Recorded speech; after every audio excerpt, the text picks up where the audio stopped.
Estamos predicando del libro de Ageo y la semana pasada estuvimos hablando largo y tendido del libro de Ageo.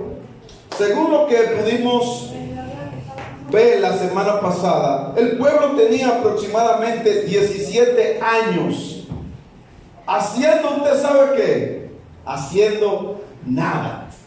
Aproximadamente 17 años tenía el pueblo haciendo nada. Pero Dios es tan grande, tan poderoso, tan apoteósico, que en 23 días aproximadamente la palabra de Dios transformó esa nación, iglesia. Mis hermanos, lo que ellos no realizaron en aproximadamente 17 años, iniciaron haciéndolo en 23 días. En 23 días. No importa el tiempo que tú tengas tratando de terminar algo. No importa que tú tengas tiempo en la iglesia y aún no he iniciado tu ministerio. No importa que tú tengas tiempo escuchando la palabra de Dios y aún no haya dado el paso de aceptar al Rey de Reyes y Señor de Señores. Eso no importa. Eso no es lo que importa. Lo que importa es que va a haber un día, Yoneiri, que Dios va a tocar el corazón de esas personas. Amén. Amén. Hermano, ¿sabe por qué esto sucede? Porque la palabra de Dios estaba vigente en el pueblo de Israel, y esta vino por medio del profeta Ageo. Esto es lo que está faltando hoy en día en las mayorías de las iglesias. La mayoría de las iglesias han estado sustituyendo la palabra de Dios por entretenimiento. La mayoría de las iglesias han estado, y los hermanos de la mayoría de las iglesias están sustituyendo la palabra de Dios por el entretenimiento. El entretenimiento. El bendito aparatito ese. El bendito aparatito celular. Que usted ve las personas en medio del oculto y no es leyendo la Biblia, es chequeando el TikTok. Ya aprendí a pronunciar. Es chequeando el WhatsApp. Ahí, déjame ver que me mandó el amiguito, la amiguita. Ese bendito entretenimiento está acabando por los muchachos. Los jóvenes no leen la Biblia. Los jóvenes no oran. Pero los padres no llaman a sus hijos a orar. No llaman a sus hijos a leer la Biblia y a estudiar la palabra de Dios al junto en familia. Pero queremos hijos buenos, queremos hijos que honren a Dios, queremos hijos que adoren a Dios. Pero ¿cómo ellos pueden adorar a Dios si tú como cabeza de la casa no tomas la iniciativa de decir: hoy tenemos un culto familiar aquí? Hoy vamos a estudiar la Biblia, pero la vamos a estudiar en familia. Ese muchacho tú lo estás integrando. Si él tenía la intención de tener una semana de chateo.com, pues él por ese momento va a dejar el chateo.com y estará orando contigo. Estará leyendo la palabra de Dios contigo y tendrán un momento de adoración delante de la presencia de Dios. Te pregunto, padre de esta iglesia y de los padres que me ven a través de las diferentes plataformas digitales, ¿qué tiempo tú tienes que no oras con tu esposa, con tu esposo, con tu hijo, con tu nieto, en familia? Me estoy refiriendo. A lo mejor tú lo haces solo, por separado. Pero ¿qué tiempo hace que tú nos llamas a un culto de altar familiar en la casa? Una mañanita con Dios, una tardecita con Dios, una nochecita con Dios, un tiempecito con Dios. Pero tú sabes qué está sucediendo en las mayorías de las iglesias, no solamente en esta, que estamos sustituyendo la palabra de Dios por el entretenimiento. Hoy hay muchas personas que no están en la iglesia y no sabemos en qué están. Yo no lo sé, algunos me han dicho para dónde van, pero hay otros que no vienen porque van a un entretenimiento. No sustituya la palabra de Dios por el entretenimiento. Eso le está haciendo un grave daño hoy en día a la palabra de Dios. Por eso hoy en día muchos padres se quejan: mi hijo no es espiritual, mi hijo no ora, mi hijo no ayuna, mi hijo no va a la iglesia. Pero te pregunto, padre, te pregunto, madre, ¿qué estás tú haciendo además de orar? No es solamente orar. Tienes que tener iniciativas. Tú tienes que, como cabeza de hogar, llamar y decir: aquí, antes de salir para la calle, nadie puede salir para la calle sin nosotros hacer este culto y altar. No. Cuando vayamos a salir para la calle, aquí nos vamos a agarrar de las manos en familia y vamos a orar a Dios. Y vamos a honrar a Dios. Y vamos a pedirle a Dios que Él sea el centro de todo lo que nosotros vayamos a hacer. Gracias, pastora, por el agua. Aleluya. ¿Qué tiempo hace? Y muchos dirán: ay, pero el pastorcito. ¿Y qué es lo que se cree el pastorcito este? Pero ni yo oro y voy a motivar a los hijos míos a orar y a los sobrinos. Ora. Pero cuando vaya de la presencia de Dios, no vaya a exigirle como un viejito, una viejita gruñona. Tú no eres quien para exigirle a Dios lo que Dios tiene que hacer y lo que no tiene que hacer. Solamente ve delante de su presencia y dile: Señor, haz tu voluntad en mí, no haga la mía. Tu voluntad, porque tu voluntad es la que enriquece. Tu voluntad es la que santifica. Tu voluntad es la que me desarrolla en Dios. No sabemos, en este momento a lo mejor hay una familia que se está destruyendo. Y tú estás pensando en el hermanito que no vino a la iglesia, o en el hermanito que vino con un pantalón que no era el adecuado. Pero hay una familia que se está destruyendo, que se está perdiendo, porque eso es lo que hace Satanás. La palabra dice que él vino a robar, él vino a destruir, él vino a confundir. ¿Y a confundir qué? A confundir las familias. Porque si él confunde las familias, ya tiene la mitad del pleito ganado. Eso es lo que él hace. Eso es lo que hace Satanás. Iglesia, esto es lo que está faltando hoy en día. Esto es: por cosas vanas, iglesia, están sustituyendo la palabra de Dios. Nunca permita que la palabra de Dios sea sustituida por nada. Nada ni nadie puede sustituir la palabra de Dios. Si yo como pastor me voy de aquí mañana, no acepte que el pastor que venga le esté hablando cositas raras que no estén aquí. Que no estén aquí en las sagradas escrituras. Exíjanle que le hable de la palabra de Dios. Exíjanle que le predique la palabra de Dios. La palabra, como decía el profeta, Dabar, la palabra es la que te transforma. La palabra es la que te santifica. La palabra es la que te hace reconocer cuando te has equivocado. Es la palabra de Dios. No usted dándole boche al hermano y agarrando al hermano y despotricándolo y agarrando al hermano y peinándolo y despeinándolo. No. Es la palabra. La palabra te corrige, la palabra te transforma, la palabra hace que tú reconozcas que hablaste mal de tu hermano, que criticaste a tu hermano cuando no lo tenía que criticar. El que critica está en chuleta.com y todo lo que ve es lo negativo de ese hermano, no ve lo positivo. Porque cuando tú ves a Juan y tú solamente ves lo negativo de Juan, y yo te pongo a hacer un ejercicio, mira las cosas negativas de Juan y tú comienzas esto, y ya te sobraron 2 dedos. Y cuando tú comienzas a ver las positivas de Juan, Tú comienzas a contar los dedos de la mano, se terminaron los de los pies y dices, wow, no hay más dedos. Y busca los dedos de toda la familia tuya y se termina mirando las bondades de Juan. Las bondades de Juan. Pero ¿qué sucede, iglesia?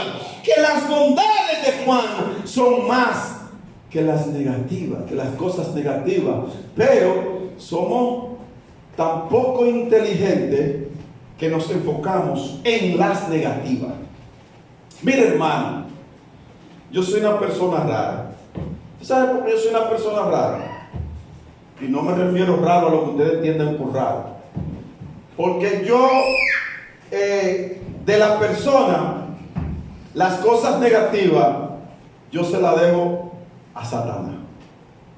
Yo trato de resaltar las cualidades positivas de las personas.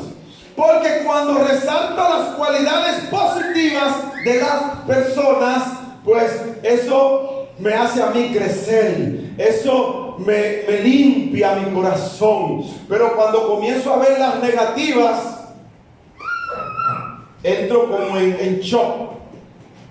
Y por eso veo las positivas. A partir de ahora comienza a ver las cualidades positivas de tu pastor. La negativa, olvídate de ella. Las negativas, ve delante del Señor y dile, Señor, mira mi pastor. Ay, él es tan bueno, pero mira esto, cámbiale esto. Permite para que él sea mejor pastor, quítale eso. Y mire, cuando yo voy delante de la presencia de Dios, que uno de ustedes tiene algo que no es bueno, yo lo que le pido al Señor misericordia. ¿Usted sabe por qué? Porque yo no puedo exigir tener miembros perfectos, porque yo no soy perfecto. Y como yo no soy perfecto, yo no exijo que Idi sea perfecto, ni que Michelle y Wendy sean perfectos, porque yo no soy perfecto. Cuando yo le venga a exigir a Melody que ella sea perfecta, voy a tener problemas. Porque el día que haga algo que no vaya acorde con lo que yo entiendo que tiene que ir acorde, pues entonces la voy a ver diferente. Pues entonces, ¿qué yo hago con Melody? Yo la asimilo tal y como ella es. La quiero como ella es. Quiero a Nina como ella es. Quiero a Cookie como él es. Amo a Hito como Hito es, así, con sus errores, lo que hago. Yo amo a la pastora tal y como ella es. Que me da mi boche 3 veces cuando yo entro a la cocina a sacar algo que no está en el tiempo.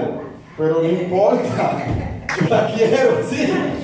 Sí, hermano, porque ya ve la comida ya casi está. Y las mujeres, no se me que meta esto aquí en el mensaje de la comida. Siempre a las mujeres les gusta que hablen de la comida. ¿Qué pasa? Que las mujeres son muy metódicas en la cocina. Ellas tienen todo listo, preparado, pero ya eso está. Solamente lo que falta es el jugo. Oye, hay que esperar que termine el jugo, porque tiene que estar todo ahí, perfecto. A las mujeres les encanta la perfección. Ay, a veces voy por atrás y meto mi mano y cojo mi puño de arroz, hermano, para ir mascando. Oh. ¿O usted cree que es fácil cuando llegamos de aquí de la iglesia? Llegamos con hambre, hermano Egan. Llegamos con hambre a la casa. Eso no es fácil. Iglesia, el único que puede traer a su vida un verdadero avivamiento se llama Cristo Jesús a través de su Espíritu Santo, iglesia.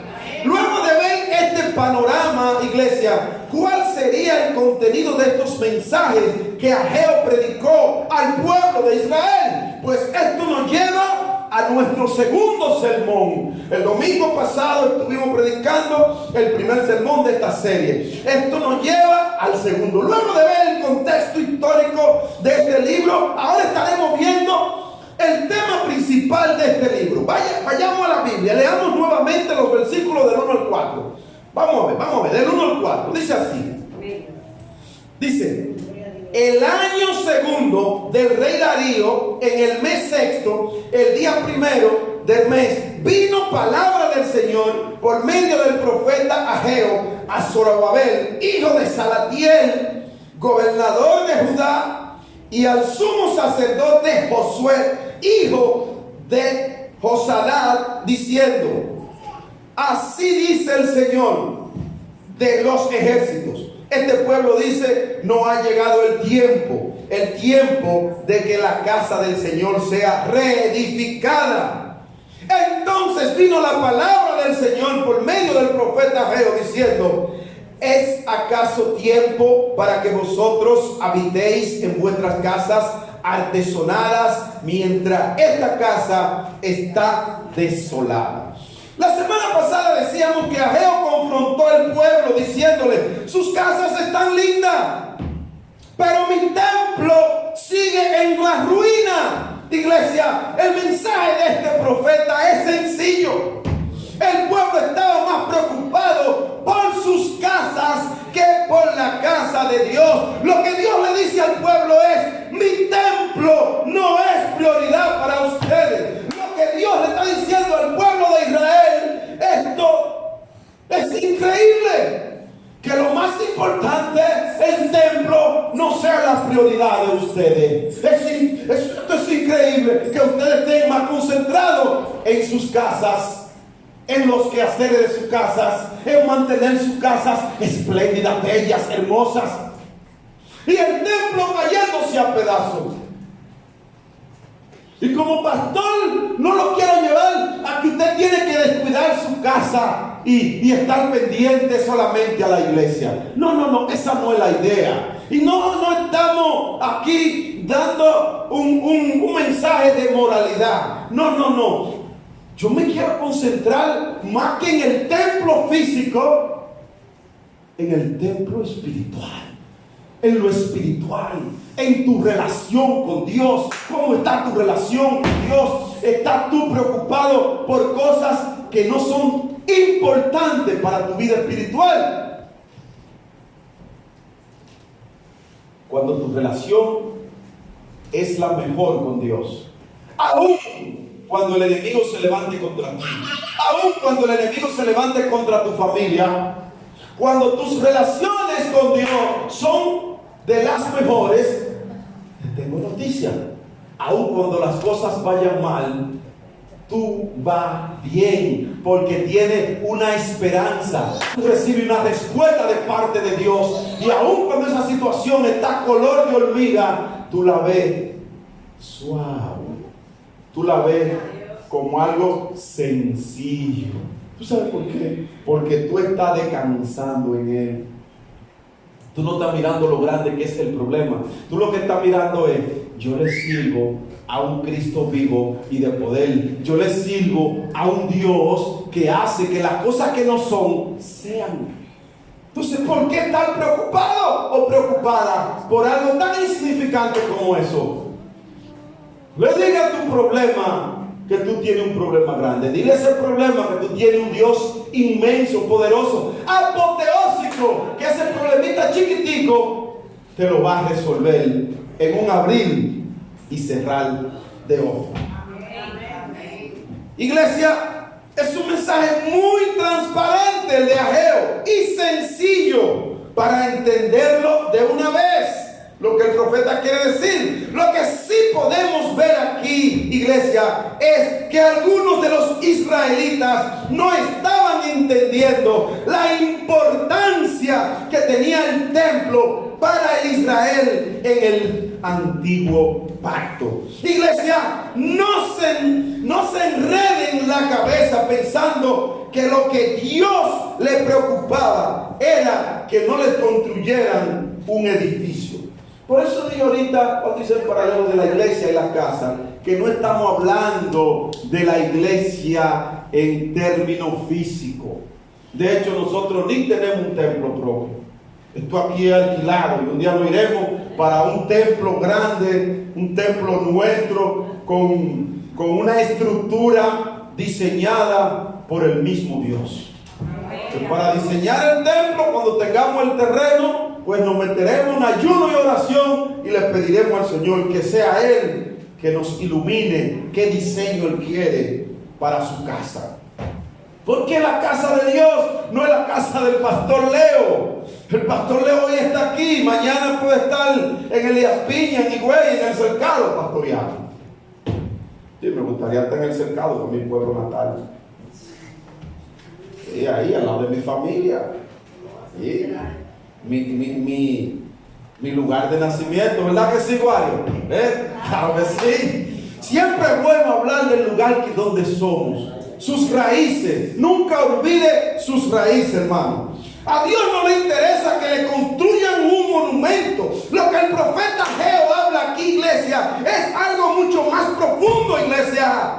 Tanto en el tabernáculo, en el Éxodo y el templo, en los tiempos de Salomón, era el lugar donde Dios manifestaba su gloria. Era en este lugar donde Dios manifestaba su presencia, especialmente en medio de su pueblo. Era en estos lugares donde Dios se le revelaba al pueblo, iglesia. En ambos lugares Jehová Dios recreaba lo que Adán y Eva perdieron en el paraíso. ¿Y por qué Adán y Eva perdieron esto en el paraíso? Lo perdieron por culpa del pecado. Hermano, el pecado te separa de Dios. El pecado te separa de Dios. Esa comunión, esa relación con el Dios verdadero, el pecado te la separa, hermano. Dios ama al pecador, pero aborrece el pecado que está en él. No confunda esto.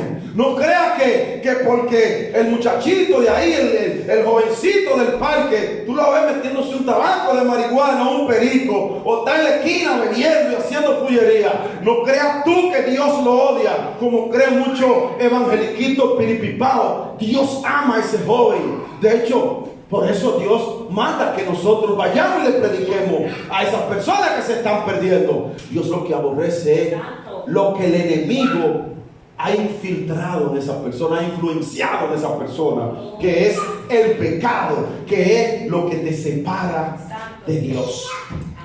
Mis hermanos, en la construcción del tabernáculo y en el templo se dan muchos detalles de todo lo que se utilizó para dicha construcción. Ahora, ¿para qué están ahí todos esos detalles, hermano? ¿Para qué están ahí? Para no olvidar, hermano. Para no olvidar nada. Al leer el texto, en la construcción tanto del tabernáculo como del templo, van a notar cosas como, por ejemplo, bueyes. Bueyes, sí, bueyes. Y algunos de los jovencitos que nacieron aquí en la capital, como mis hijas que nacieron aquí, no saben lo que son bueyes. Pero los que somos campesinos, yo que nací en un campo, vine a la capital a los 9 años, 10 años más o menos, pero me mantenía visitando mi campo, yéndome en vacaciones, y yo sé que son bueyes, porque yo llegué a estar detrás de un buey con un arado, y los dos bueyes adelante enyugados con un yugo, ahí, un buey ahí, un buey ahí, y el yugo encima. Y uno agarraba un fuete. Cuando uno quería, yo al ser muchacho, yo le daba más de la cuenta al buey, le hacía así al fuete, y le hacía, y los bueyes arreciaban, hermano. Miren. Y ya usted sabe, a mí me encantaba ir con mi tío Fucho, uno de los tíos que más compartí, Fucho, Francisco. A mí me gustaba ir cuando estaban sembrando las habichuelas. Ellos iban adelante con la yunta de buey, yo iba atrás regando la habichuela. Ellos me decían, tiene que tirar 3 y tiene que tirar 2. Y esa es la distancia. Yo llevaba mi distancia. Y ya yo era tan experto que yo agarraba el macuto y metía la mano y yo no miraba ya. Yo iba mirando cómo ellos iban. Ahí, para no dejar chivo, derechito. Y a mí me gustaba ir porque siempre cuando quedaba un chin, ellos me dejaban la yunta de buey para que yo termine. Y yo quería. A mí me gustaba, pero era por un ratito que me dejaban. Entonces yo sé lo que son los bueyes. Y sé que Guayo sabe de lo que estoy hablando. Y el que está aquí, que de campo, sabe cuando se menciona la palabra bueyes, ¿a qué se refiere el profeta Ageo? Palmeras esculpidas, un mar de bronce. Un mar de bronce. granadas. Me surge una pregunta, iglesia. ¿Para qué servía todo esto? Todo esto que mencionamos aquí, que eran parte de las cosas que adornaban el templo, ¿para qué servía? Amados, esto servía para recordarle al pueblo de Israel el paraíso que ellos habían perdido. Esto era para recordarle el jardín del Edén perdido. Pero el jardín del Edén perdido, ¿por qué? Perdido por causa del pecado. Ahí en el jardín del Edén fue cuando la serpiente antigua engañó a Adán y a Eva. Todo esto lo hacía el Señor para recordarle el espacio perdido. Te pregunto, ¿qué te recuerda eso a ti? ¿Cuál fue el Edén que tú perdiste? ¿Dónde te extrasladas tú? El pecado te separa de Dios. Pero a través de Jesús, eso es lo bueno de Dios al que usted y yo le servimos. Oye bien, el pecado te separa de Dios.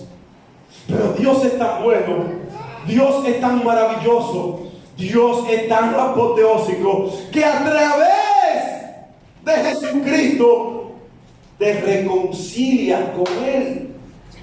Oye bien, a través de Jesucristo te reconcilia con el Padre. Esa es la razón por la que cada uno de nosotros necesitamos a Jesús. Tú necesitas a Jesús, yo necesito a Jesús, los de ahí afuera necesitan a Jesús. Pastor, pero ya estamos en la iglesia. Sí, aun cuando estamos aquí en la iglesia, seguimos necesitando a Jesús. Amén. Seguimos necesitándolo.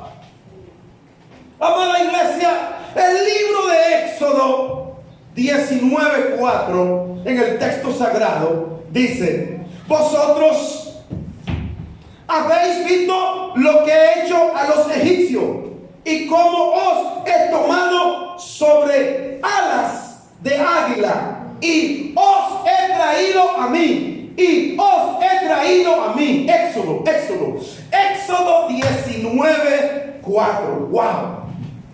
Me encanta esa lectura.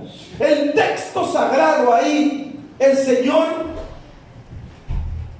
está diciendo: os he traído a mí. Iglesia de Dios, familia unida. Wow. ¿Ustedes escucharon eso?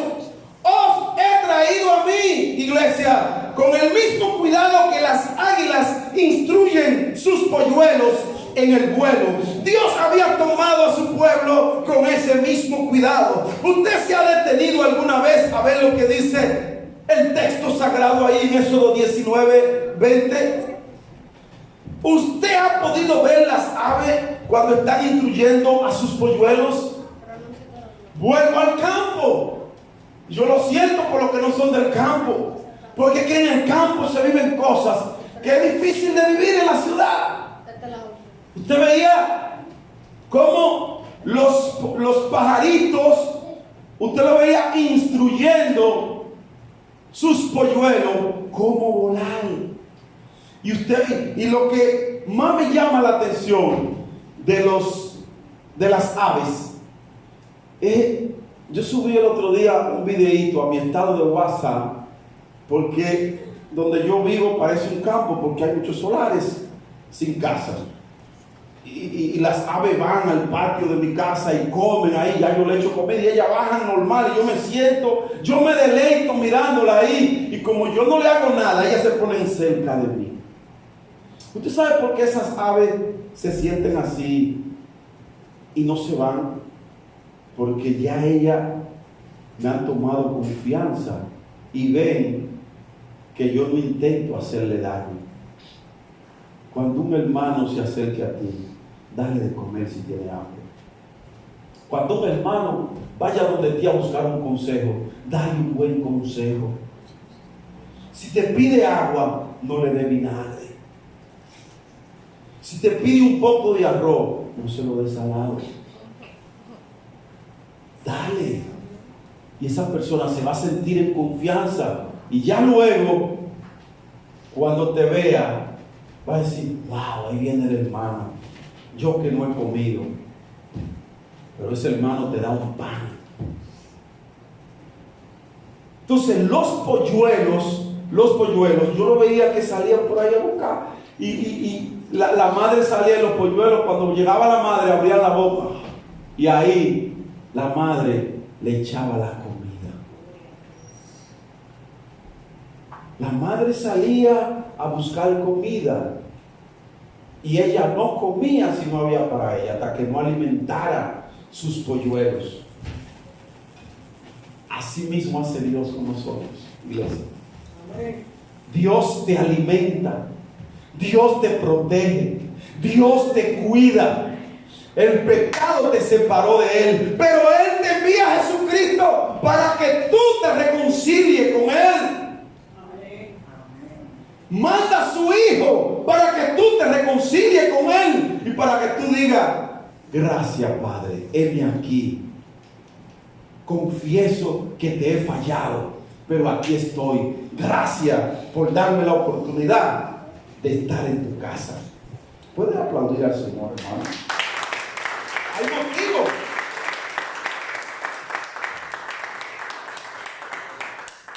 Hay motivo para aplaudir a Dios. Ustedes escucharon eso. Os he traído a mi iglesia con el mismo cuidado que las águilas instruyen sus polluelos en el vuelo.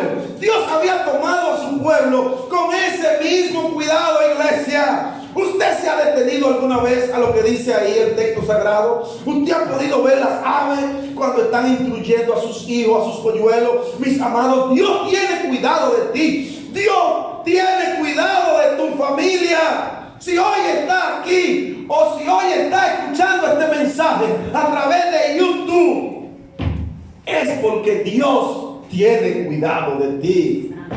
Es porque Dios está pendiente de ti.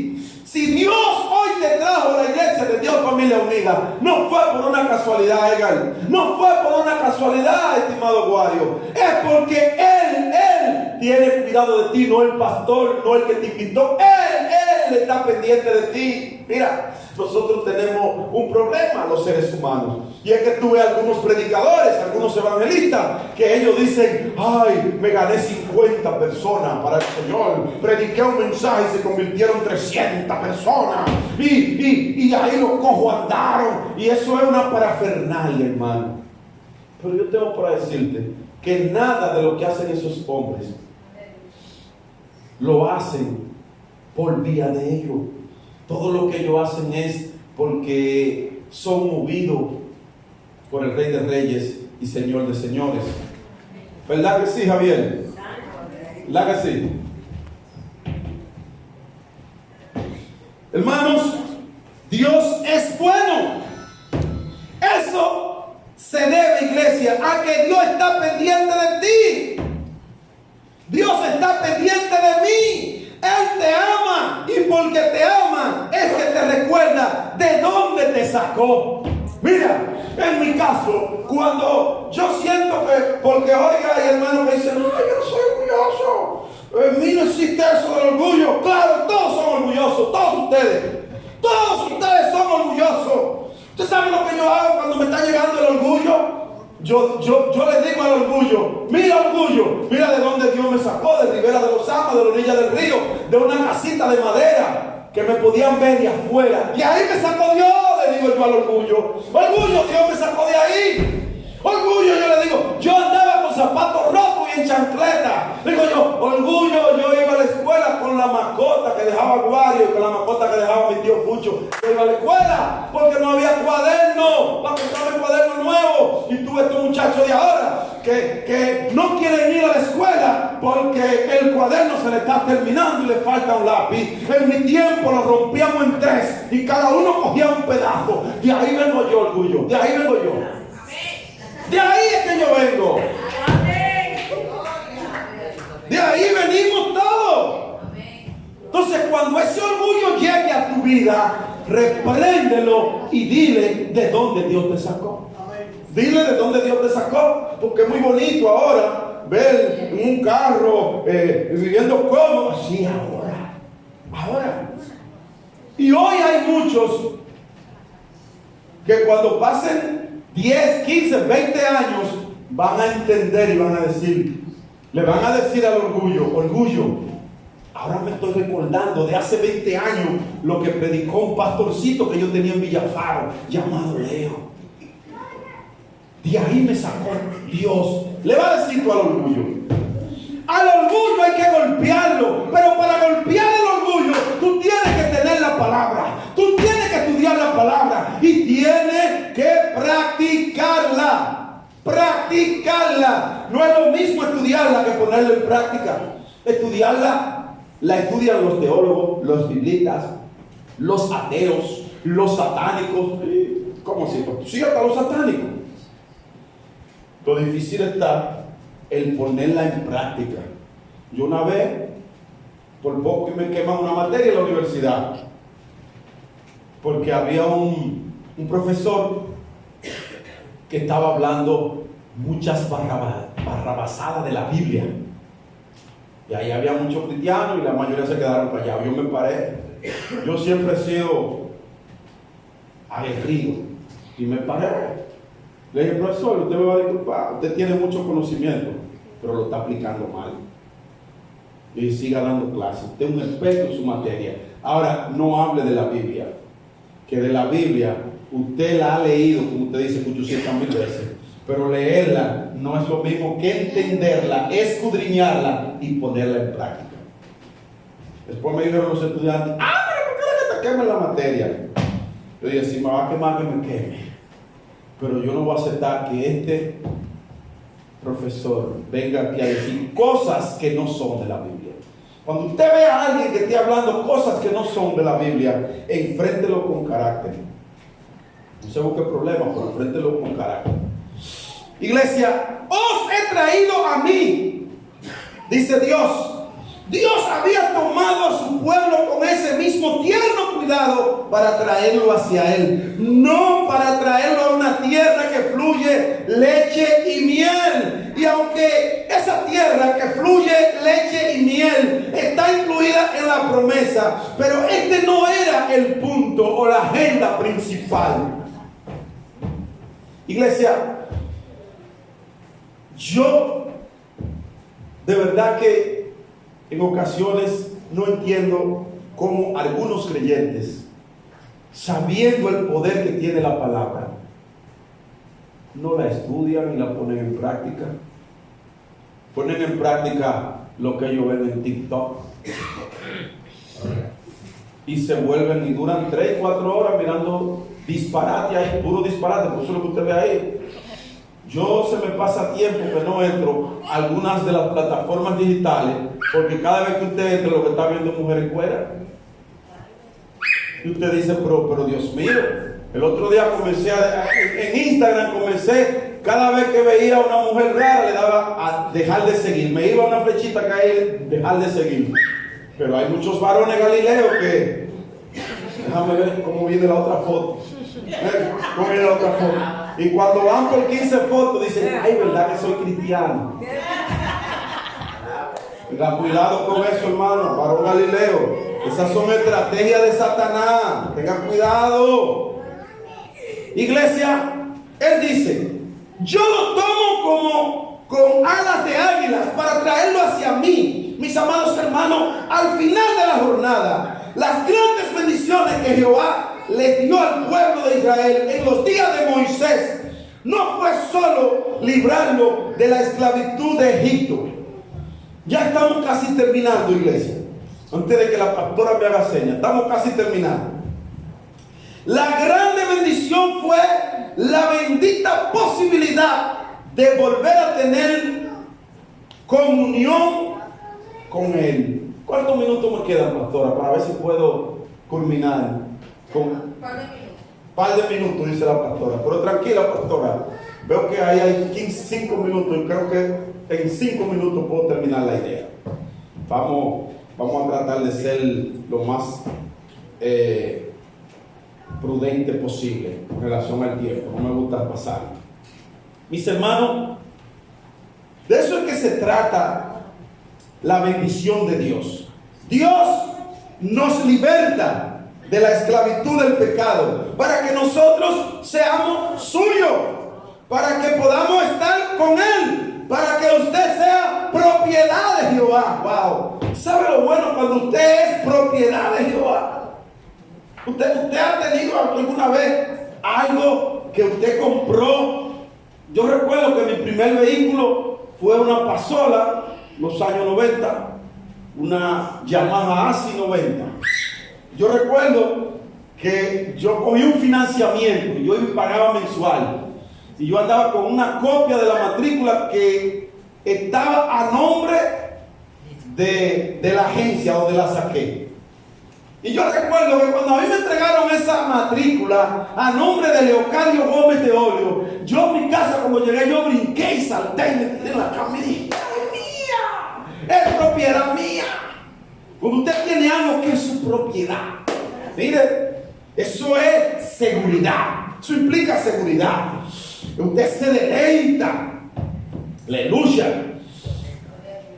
Hermano, lo mismo se puede ver en la construcción del templo de Salomón. Esto lo podemos ver cuando Salomón ora al Señor y dedica el templo. Dice Primera de Reyes 9:3. Y el Señor le dijo: he oído tu oración y tu súplica que has hecho delante de mí. He consagrado esta casa que has edificado, poniendo allí mi nombre para siempre. En ella estarán mis ojos y mi corazón perpetuamente. Wow. Oh my God. Dios le está diciendo a Salomón: ese templo de piedra yo lo convertí en un santuario para mí. Mi nombre estará allí, mi corazón estará ahí, mis ojos estarán allí. Oye lo que dice Jehová: mis ojos estarán ahí, Salomón, en el templo. Mi corazón estará allí. Eso le está diciendo Dios aquí en el libro de Reyes a Salomón. Cuando ustedes vengan al templo a adorarme, yo lo voy a escuchar como si ustedes estuvieran adorando en el mismo cielo. ¿Usted ha escuchado eso, hermano? Cuando ustedes vengan aquí al templo a buscar mi rostro, yo lo voy a ver como si ustedes estuvieran allá en el cielo.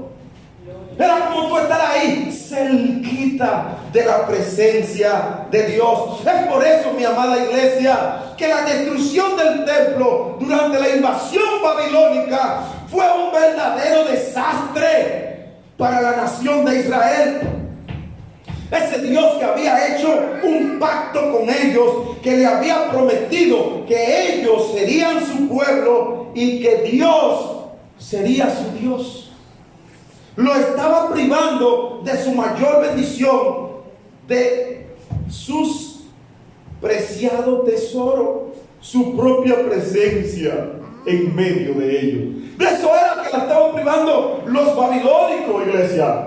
El pueblo de Israel tenía una necesidad, y era la necesidad de adorar a su Dios. Pero los babilónicos, cuando fueron y destruyeron el templo, estaban privando al pueblo de Israel de adorar a Dios. ¿Usted se imagina lo que significaría eso? Que a usted ahora mismo, aquí en República Dominicana, tienen un edicto donde digan: está prohibido ir a la iglesia a adorar a Dios. ¿Cómo usted se sentiría? Así estaba el pueblo de Israel en esos tiempos, iglesia. Así estaba el pueblo de Israel. De nada servía que Ciro emitiera un decreto para que los judíos regresaran a su tierra si no podían disfrutar de la mera presencia de Dios. ¿De qué servía estar allí, iglesia? Si algo hay claro en el libro de Esdras, es que donde se narra el retorno de los judíos a Jerusalén, es que eso no había sucedido primeramente por voluntad de Ciro, sino por voluntad de Dios. El Dios mismo, iglesia. Esto sucedió por voluntad de Dios. Algo que quiero sugerirle, iglesia, para concluir, es que si quieren entender los libros de Ageo y Zacarías, les pido que se lean el libro de Esdras. Iglesia, Adorar a Dios no es un juego de ajedrez ni de dominó. No es un juego de parche adorar a Dios. Adorar a Dios es estar delante de su presencia. Y cuando tú vas delante de su presencia y tú estás conectado con el Cristo de la gloria, a ti te hacen así, tú no sientes nada, porque tú estás conectado allá, al tercer cielo. Y cuando viene alguien a traerte chisme, tú le dices: no me traiga chisme, que estoy en Dios. No me hable de Pedro, porque no estoy en esto. Háblame de Cristo, háblame